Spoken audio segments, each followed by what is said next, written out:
Hi everyone and welcome back to my YouTube channel. I know it's been a couple of weeks since I last posted a video, but I'm here today to bring you my November and December of 2025 wrap up. I decided to do these 2 months together because I didn't read that many total books, so I feel like I can go through them in a reasonable time.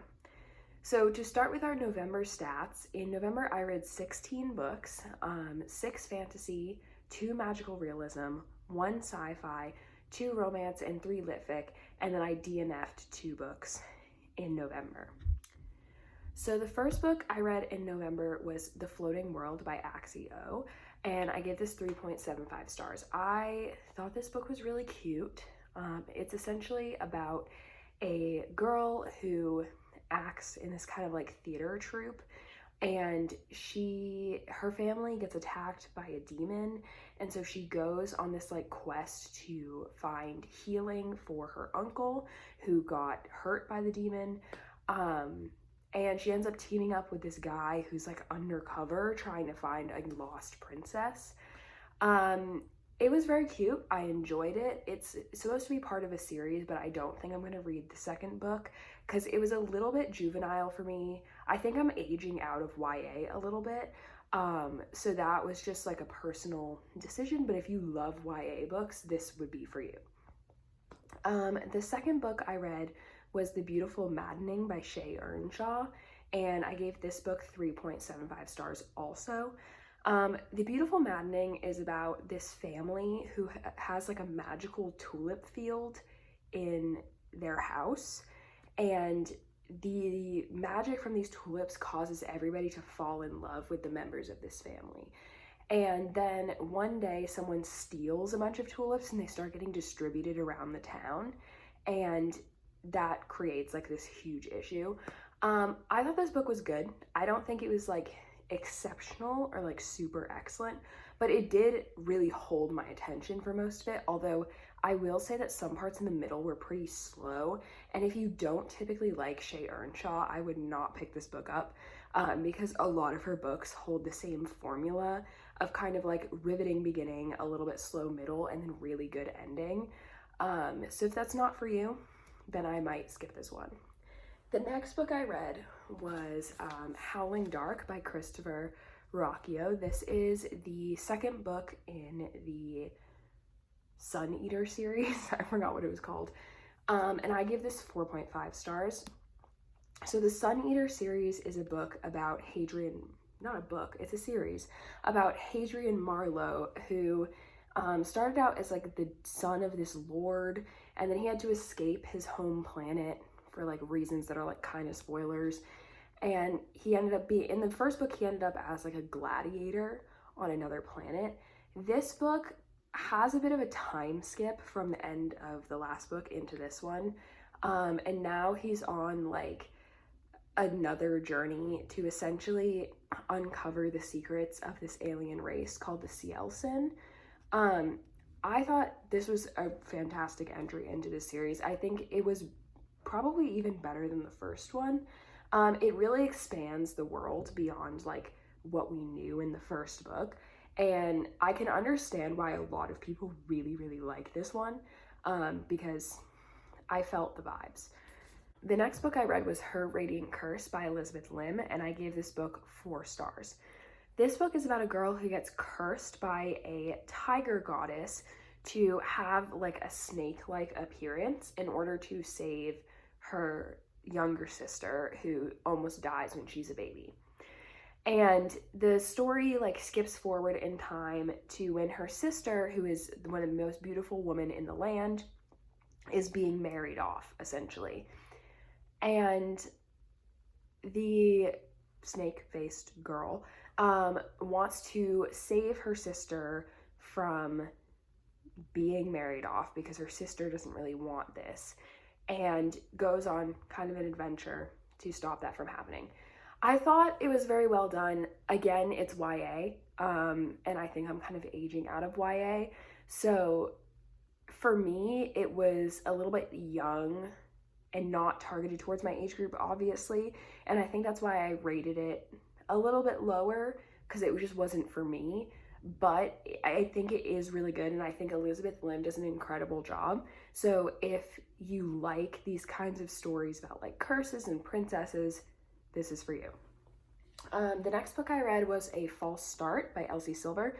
This is the 4th book in the Gold Rush Ranch series and is the conclusion of this series, and I gave this 4 stars. So this book is Nadia and Griffin's story. Nadia is Stefan's younger sister from the previous book, and Griffin is Stefan's like best friend who's like kind of grumpy. It's very like grumpy man girl who stands up to him kind of situation. I thought this was a good conclusion to this series. I really liked the characters, and I definitely thought that this book was the best developed in the series. I will say this series overall is definitely not Elsie Silver's strongest, but I could get behind this. I thought it was pretty good. The next book I read was The Great Mann by Kira Davis, and I gave this book 4.5 stars. So this book is a retelling of The Great Gatsby, and it involves a man who fought in World War II. He comes home and he ends up moving to California, where he meets a community of other Black people that live in California. And he starts to discover, now that he's moved out of the South, that Black people don't have to be relegated to these particular lower roles in society like he was taught to believe, even though there are a lot of problems with advancement of Black actors and actresses and musicians, who are the people that he's primarily spending time with. And because it's a Great Gatsby retelling, there is a Gatsby character, and this Gatsby character is a very rich Black man who moves into their neighborhood and buys a giant house and starts throwing parties. And it turns out that this man, James, knows our main character's cousin and met her a long time ago and fell in love with her. And so overall, it's like it follows the same rhythm of The Great Gatsby, but it dives into a lot of the racial issues of the time in California. I think this era of the civil rights movement is completely overlooked. And so this book is based on a lot of true events and true historical, a true historical era. So if you are interested in expanding your knowledge about the civil rights movement, I think this book was incredible. Then next, after that, I read The Bog Wife by Kay Chronister, and I gave this book 3.5 stars. So this is a book about a family. It is kind of Umbrella Academy-esque when it first starts out, where essentially like their father dies, and so all of the siblings have to come back to the house to deal with his death. But in this situation, they have to sacrifice their father to the bog in order to create a woman out of the bog, a magical lady who comes out and marries the new patriarch of the family to continue the family line. And this also helps to maintain the health of the bog. This was fine. I think the beginning was strong, and there were parts of it and elements of the story that I thought were very interesting. It was just unsatisfying. Like, I just didn't feel anything really when I finished it. So it's very atmospheric. It has the gothic vibes. I was just like low-key bored. I'm not gonna lie. This book is like less than 300 pages, and it took me like a long time to read it.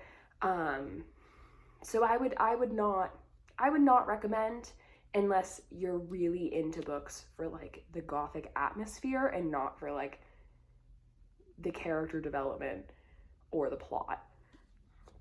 The next book I read was The Virgin Suicides by Jeffrey Eugenides, and I gave that book 3.25 stars.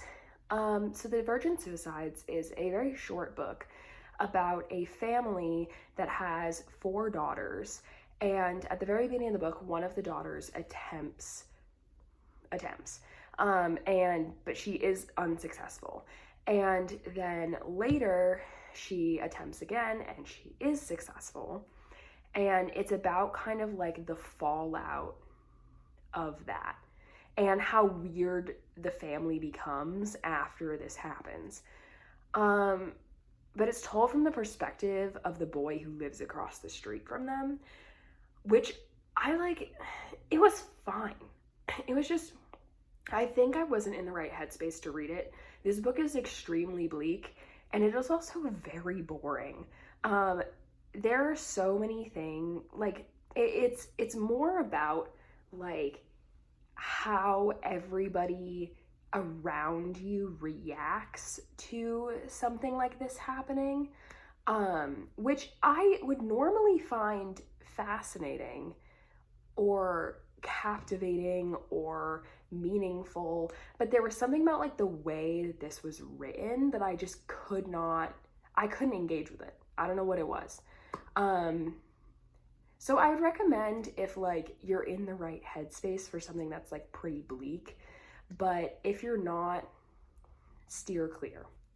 The next book I read was Captive Prince by C.S. Pacat, I don't actually know. And I gave this book 4 stars.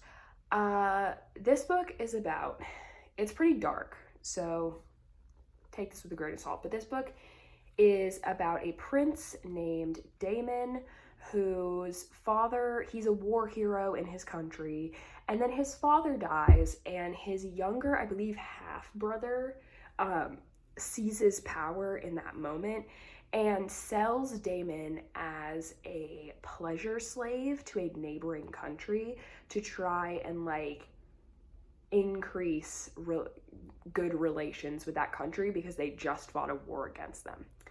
And Damon is sold to the crown prince of that country, Laurent, I think. It's very French. His name is very French, and so I don't know if I'm pronouncing it correctly. And this crown prince is really a horrible guy. He's not very nice at all. And nobody in this country really adheres to what Damon considers nice or good. And so he has to deal with navigating this new world, from going from being a prince to being a slave, and then completely entering a new country and a new culture where everyone treats him like trash. And I loved this. I thought it was really good. I think that the way that the relationship between the two main characters developed was more realistic than I've seen in a lot of fantasy books recently. However, this book is extremely violent. It dives a lot into not only physical violence, but sexual violence. And so if that's something that's very triggering for you, I would not pick this up. But if you can kind of handle that, I would highly suggest this. Pivoting again, I'm really pivoting a lot this month. The next book I read was Interpreter of Maladies by Jhumpa Lahiri, and I gave that book 4.25 stars. So Interpreter of Maladies is a series of short stories about families in the Indian diaspora who, and what they go through living in places other than India. It was a beautiful collection of short stories. I think that it really dives into like the importance of global community and what it means to connect with your culture, even though you aren't directly living in your culture. And that was kind of something that I could understand. And so I thought it was incredible, and I highly, highly recommend it. The next book I read was The Night Ends with Fire by KX Song, and I gave this 4.25 stars. This book is a Mulan retelling, and I'm not gonna lie, it just feels like really good Mulan fan fiction. So if Mulan is your favorite Disney movie, lock in.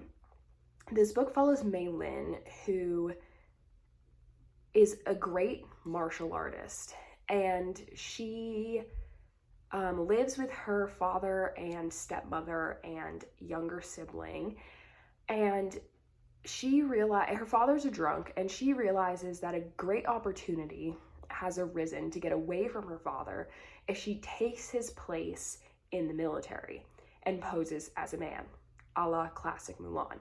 And so she does that, but she also carries with her a magic necklace, which allows her to summon the spirit of water, which is this giant water dragon.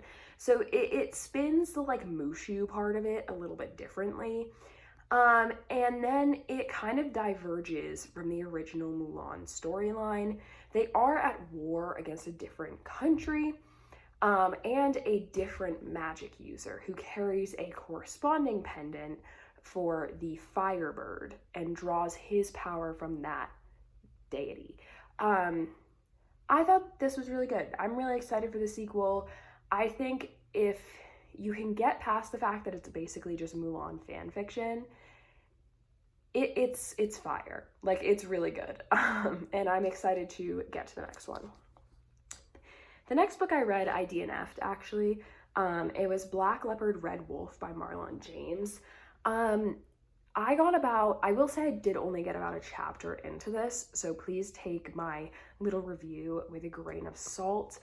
I DNF'd this mostly because I just did not vibe with the writing style. I couldn't get into it, but a writing style is not the be-all, end-all.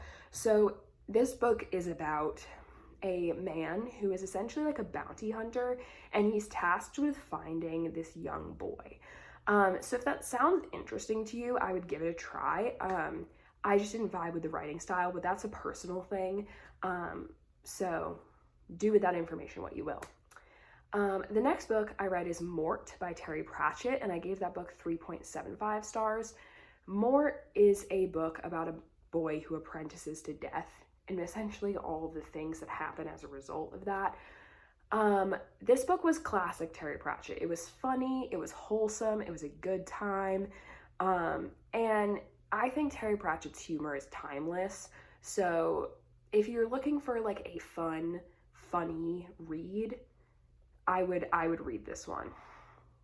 The next book I read was Ice Planet Barbarians by Ruby Dixon, and I gave this book 3.5 stars. So Ice Planet Barbarians is a book about a group of human women who are kidnapped by little green aliens, and when the little green alien ship breaks down and they abandon the human women on an ice planet, our main character, Georgie, who is the least injured, goes to explore the area, and she runs into our 10-foot tall blue alien, and they enter an amorous partnership.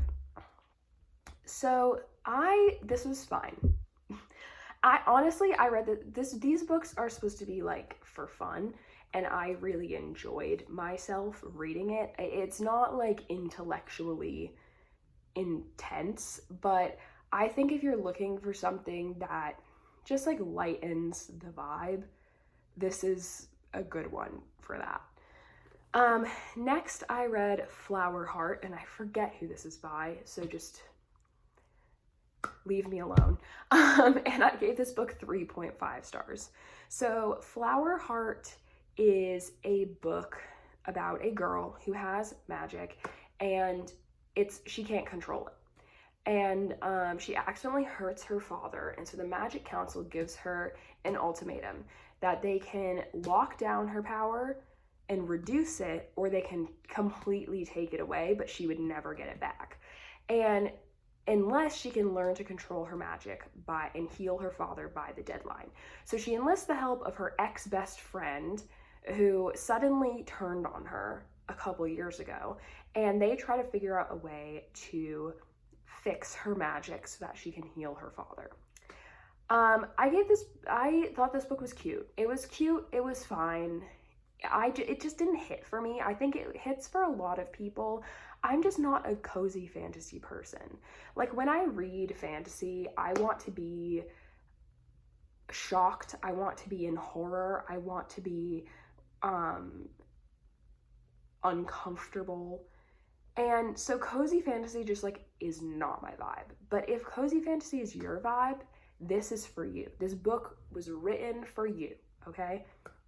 And the last book I DNF'd in November was Scorched Grace by Margaret Duahi. The last name is killing me here. Scorched Grace is a book about a nun who works at this like Catholic school, and then there's a fire and a murder as a result of the fire at the school, and she is trying to figure out why this happened, how it happened, who's to blame, murder mystery. I DNF this because honestly, I just think I was in a slump. I might come back to this book. Honestly, the third that I read was pretty good. Like, I was enjoying myself. I think I just like hit a slump and I was just not, I wasn't vibing with anything. So honestly, like if that sounds interesting to you, pick this book up because it slapped. Now we're going to go to December. I know this video has been really long, but we have 15 more books to talk about. So in December, I read 15 books, 2 dystopian, 6 fantasy, 2 romance, 2 magical realism, 1 lit fic, and then I DNF'd 2 more books. So the first book I read in December was Annie Bot, and I gave this book 4.25 stars. So Annie Bot is a book about an android woman named Annie who starts to realize that she doesn't have to be completely dependent on her owner, and she essentially gains a personality and runs away. I thought this book was incredible. It was really, really good. It's a great entry into the dystopian genre. I think that we've kind of moved away from like the YA dystopian vibe, and I think that this kind of dystopian sci-fi kind of vibe is very relevant to our life now. And I also love the way that like humanity was discussed in this. Like, what does it mean to be human? How can we determine if somebody is human? If an android gains enough sentience, do they become human? You know, and I think that's a really interesting discussion. I think there was a movie made about this story, like a very similar story. I just forget what the movie was called, but you can look it up. The next book I read in December was Ashes of the Sun by Django Wexler, and I gave this book 4.25 stars. So this book is inspired by Star Wars, so it has kind of some sci-fi elements, but I would consider this to be a fantasy book. And it is about 2 siblings who go through a traumatic incident in their early life where the sister essentially gets like kidnapped by this government official, and the brother vows to like get back at that government organization for taking his sister, and so he becomes this like outlaw character who's trying to rise up against the government. And meanwhile, the sister has been essentially indoctrinated into this government, and she becomes something that's like, I guess, sort of like a Jedi. She has this like magic sword and stuff. It's really cool. And she is on a mission to prove that her mentor is not evil. And the book is about like how their paths intertwine and how difficult it can be for siblings to be fighting on 2 different sides of a conflict. I thought that this was really, really good. Like, I think that more people should read this. I never see this get talked about. And I also think that this book discusses the ethics of like an order of soldiers that are given like insane powers by the government. I think that's a really, it discusses the ethics of like the early Jedi, and I think that that's a cool concept that I don't think was ever really addressed in Star Wars, and like how is it okay to like take children from their parents when they're really young and train them to become these like warriors? Like, is that ethically sound? And I think that that's like, that was the most interesting part of this book for me. Then the third book I read in December was A Fate Forged in Fire, and I gave this book 3 stars. I will not be continuing this series. This book was about a girl who is like the rightful queen of this nation, and she like stages a coup or whatever, but the coup like doesn't go very well, and then like the rest of the book is like the result of that. I hated every single character in this book, every single one, which is why I won't be continuing the series. I found the main character insufferable. I found her brother insufferable. I found the main love interest to be just horrifically bland. I can't care about any of these characters, and that's why I will not be continuing the series. I think that the first third of this book slapped. First third, so good. The rest of it, girl, what are we doing? Then the fourth book was a DNF. I DNF'd Vita Nostra about 3 pages in because the writing style was not for me, and that's all I'm going to say about it. Then I read Barbarian Alien by Ruby Dixon, which is the second book in the Planet Barbarians series. I just explained this, but this second book follows Liz and Rahosh and their relationship. I gave this one 3.5 stars because honestly, like, it kind of slapped. Like, it was pretty good. Honestly, I think this is going to be like a solid 3-star series for me. And I don't know how many of them I'm going to read, but I own the third one, so I'm going to read at least 3 of them. But yeah, if you liked Planet Barbarians, read the second one. That's all I got to say about it. The next book I read was Heartsong by TJ Klune, which I gave 4.25 stars. Heartsong is the third book in the Green Creek series, which is like the werewolf series. I really like this series. But I'm not promoting TJ Klune. Like, please read these books. If you're gonna read any TJ Klune books, please read them from your library, and don't give this person money, because you can look up the whole issue. But yeah, please don't give this person money. But if you want to read them from your library. I thought this book was pretty good.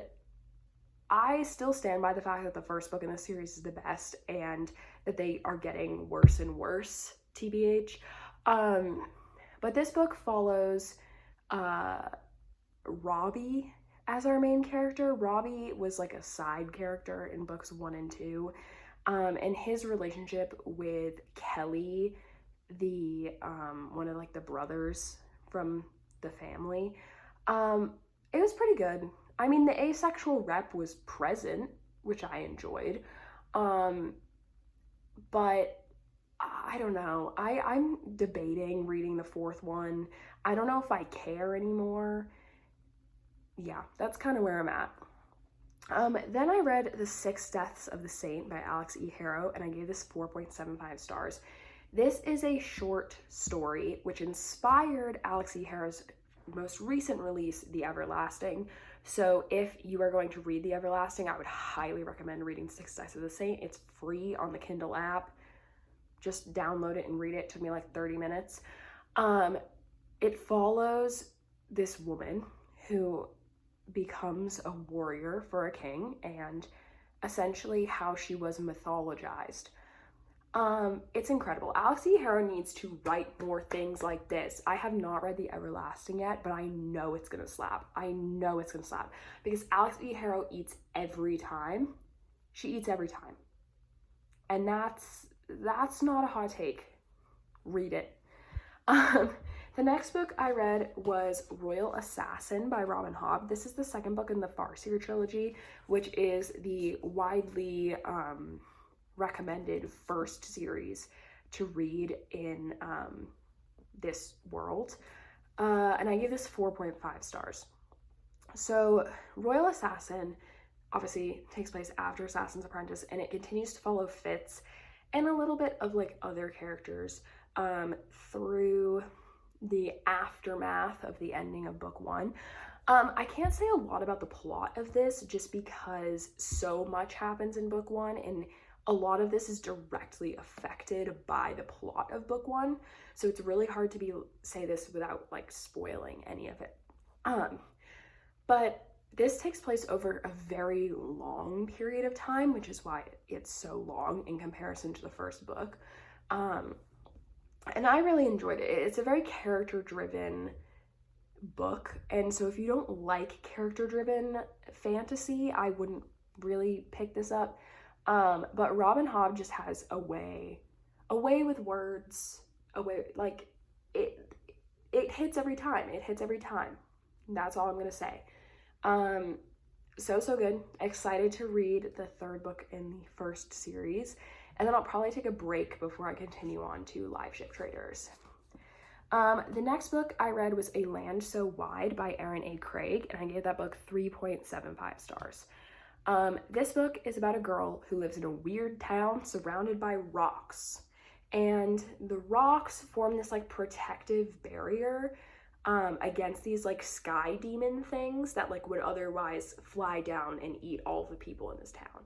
And the rocks surrounding the town is like a unique thing that not other towns have, and that makes this town special. And one of the town's like traditions is that after a girl turns, I think it's 18, it might be 20 though, they are part of like the seeking or whatever it's called, where they go out into the woods, and like the men of the village, if they find a girl, they get to marry that girl. Very archaic tradition. And our main character wants to marry this specific boy, but then when she's like hanging out in the woods waiting to be found, she realizes that that boy is actively being exiled like 10 feet away from her. And so she figures out how he got across the border, because every night the border sucks all the people from this town back into the borders, like literally physically drags them back over the line. And so she figures out how this person stayed outside of the rocks once they were exiled, and she leaves to try and find him because he's the love of her life. I am not going to lie. The last 20% of this book lost me. I was like, the first 80%, I was vibing. I honestly think though that the beginning was a little bit too long, but that's the whole thing. Whole other thing, but the pacing was like fine and pretty good actually for the first 80% of the book. I was locked, I was vibing, and then I was like, what the heck is happening in the last 20%? I was like, Erin, what are we doing? I think you needed to spend a little bit more time on the ending. That was kind of where I was at on this book. I think the ending needed a bit more beef, and the rest of the book could have been slimmed down a little bit. Or it could have been longer, and you could have just given the ending a bit more oomph, a bit more. So, I mean, it didn't really stick the landing for me, and that was kind of where I lost it. The next book I read, well, DNF'd, was Someone You Can Build a Nest In. I got about, I want to say like 40% of the way into this book, so I think I gave it a pretty solid go. I just like, I don't know, I started out okay with the main character's like voice, but then I was like, wow, I actually don't like this. I don't think I like the narration. And it honestly, like, the story itself was good. I liked the idea of a romance between like a demon and like a human woman. I have not explained what this book is about. It's essentially about a demon who lives in a house, and she realizes that she's like kind of fallen in love with this random human lady, right? But if she procreates with this random human lady, because of how the demon thing works, the random human lady will die, because that's how it works, how these demons reproduce, right? And so it was fine. I couldn't lock into the narration, and I think that that's what killed it for me. But if you like a kind of like non-human, kind of silly, kind of a little bit unworldly narrator, this might be for you. I couldn't lock in. And that might be my fault, right? The next book I read was Undercover by Tamsin Muir. This was also a short story that you can get for free on Kindle, and I gave this book 3.75 stars. This was about a woman who is undercover in like a crime syndicate, and she's trying to, you don't really honestly know what she's trying to do, but she has to work with this like other lady who's been like infected with some disease, kind of zombie-esque, but she like, I don't know, it's hard to explain. You just got to read it. It was so confusing, but it's confusing in the way that Tamsin Muir is always confusing until you get like 2 pages from the end and you're like, oh, I get it now. Or you go and like read the wiki and you're like, wow, Tamsin Muir is a genius. Like that's kind of where I was at with this. I think you just gotta keep reading. You gotta power through. You gotta lock in, and it will click eventually. But I will say, if you don't like Tamsin Muir's writing, you're not gonna like this. So do with that information what you will. The next book I read was When the Tides Held the Moon, and I gave this book 4.5 stars. This one was a hit for me. This book is about a guy who immigrated to New York City from Puerto Rico, and he works at like a steel production place, and he essentially gets commissioned to design this like massive, beautiful tank for this rich guy. And he's like, this is so strange, but okay, sure, I'll do it. And then when they deliver the tank to the rich guy's like, oh my God, who worked on this? And then his boss tries to take credit for it, but then he manages to like have his voice, and the rich guy's like, oh my God, here's my card, essentially. And the guy goes to the rich guy and figures out what they're using the tank for. They are trying to capture a mermaid. And this man from the steel worker man, he gets kind of embroiled in this plot, and they do actually manage to capture a mermaid. That's not a spoiler. And they put it in the tank. But then the Puerto Rican guy, he gets fired from the steelworks, so he works for the rich guy at a like freak show type of thing, where he works directly with the mermaid. This book was so freaking good.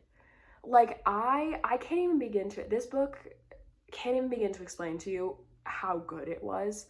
I think something that really stood out to me though was the way that this book delved into like circus and sideshow industry, especially from like the early 1900s, in a way that like I haven't seen addressed in a lot of books before, and the way that like the people who are the talent, right, for this sideshow are treated by others, and then the way that they interact with each other. I think it was very like The Greatest Showman-esque type of like bond between these people, and the way that they bond with like new people that come into the sideshow.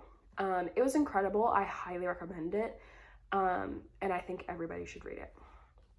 Then I read Martyr by Kaveh Akbar, and I gave this 4 stars.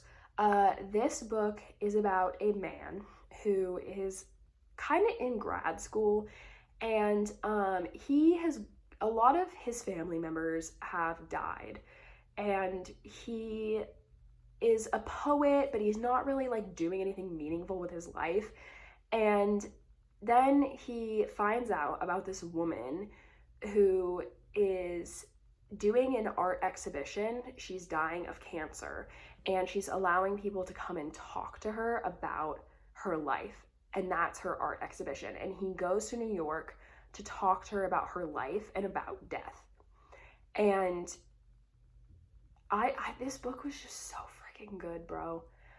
Like, I don't know exactly how I feel about this, partially because I didn't love the ending. It was a very open ending. There are a lot of emotions. This book does deeply discuss suicide and death in a way that's like not romanticized, but it's not.